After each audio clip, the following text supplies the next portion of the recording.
Hello বন্ধুরা, এই দেখো আমাদের ভুটি সিমের গাছ, যেটা গ্রাম অঞ্চলে বলা হয়। তোমরা কি বলো জানি না, তবে জানালে কমেন্ট করে বলবে। এই গাছটা গোড়া ওখানে আছে, এদিকে পুরোটা ঘিরে হয়েছে, তো প্রচুর পরিমাণে হয়েছে। এগুলোকে ভুটি সিম বলা হয়।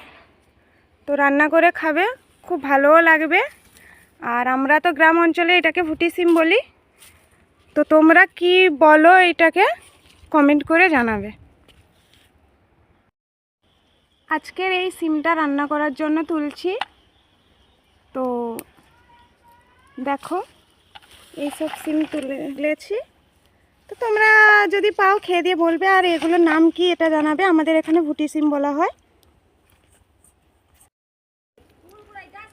প্রচুর পরিমাণে হয়েছে, এগুলো প্রচুর হয়।